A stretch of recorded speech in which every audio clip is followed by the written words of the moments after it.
Setting to take off.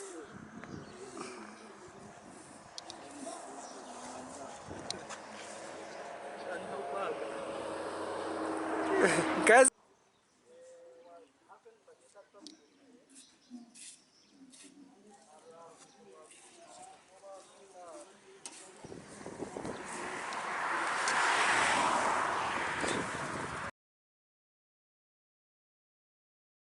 Kandar hik taking off from Murundo Gundi.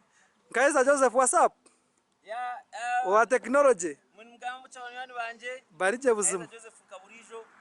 Enyonyi ko jonjire mama ni kusinga buturugaha. Enyonyi tengamani. Kwa ndiyo nyetekatishira fright ndizo. Test. Ndebe kandi aina aika. Ya technology mu kureba music zona zagindemo. Ndakumatambura mu ari kamfata yesu kumara. Buzima. So a week awire abantu mugisha naratayiraho innovator abanywanyi banje bari mu Western region niho nakiri bishenyi kashanga abasikazi barungi bo bwenje konka bakwetenga support bashanje bakora inyonyi bantu mwe narebe ikintu kecu ni impuraje abo kuba ebingo nabeni niyo dream yanje kuramuka basa kurakorana hange nk'abanya Uganda mbenu abari mu technology kwa kinenyonyi mu making sure ngo recycling age mwagita hamani abo kwa niyo balance y'inyonyi ikwasa ku balance ngo kurangu ya frying age ejo niyo frying wajana bajete ha bajeta recycling yo kurangu wa inyonyi ya balance ngaje uko sifa bya yebi ndanda kuvuga no garure nyuma ngano garuro misho no system yo kubane korecho.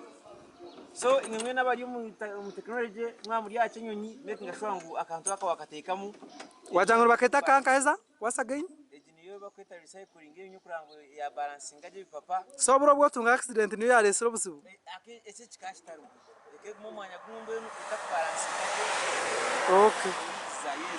okay ari mu besho ni kwende zanke cyambiro making sure ngo akatamani kaza umunyinza yizi mu biza gukora we bari munonga Nkaheza technologies so eshayo nantuguruka iraniza kwa mayinsa turebe test kandi ragaruka we ekirakore yo kunatungira experience gutekateka ngo hati nagikira nongo nyunyi nagikira umunda henyini okay brother kandi ari hik taking off from Murundo Gundi.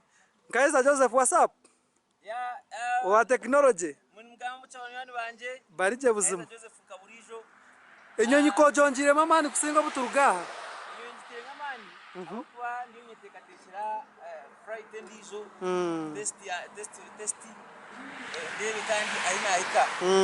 Ya technology mu kureba music zona zagindemo. Ndakumatambura mu ari kamfata yesu kumara. Buzima. So a week awire abantu mugisha naratayiraho innovator abanywanyi banje bari mu Western region niho nakiri bishenyi kashanga abasikazi barungi bo bwenje konka bakwetenga support bashanje bakora inyonyi bantu mwe narebe ikintu kecu ni impuraje abo kuba ebingo nabeni niyo dream yanje kuramuka basa kurakorana hange nk'abanya Uganda mbenu abari mu technology kwa kinenyonyi mu making sure ngo recycling age mwagita hamani abo kwa niyo balance y'inyonyi ikwasa ku balance ngo kurangu ya frying age ejo niyo frying wajana bajete ha bajeta recycling yo kurangu wa inyonyi ya balance ngaje uko sifa bya yebi ndanda kuvuga no garure nyuma ngano garuro misho no system yo kubane korecho.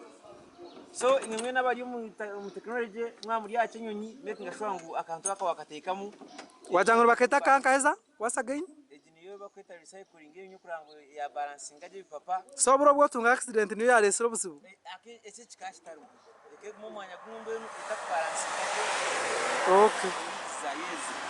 okay ari mu besho ni kwende zanke cyambiro making sure ngo akatamani kaza umunyinza yizi mu biza gukora we bari munonga Nkaheza technologies so eshayo nantuguruka iraniza kwa mayinsa turebe test kandi ragaruka we ekirakore yo kunatungira experience gutekateka ngo hati nagikira nongo nyunyi nagikira umunda henyini okay brother I'm stopping the hamwe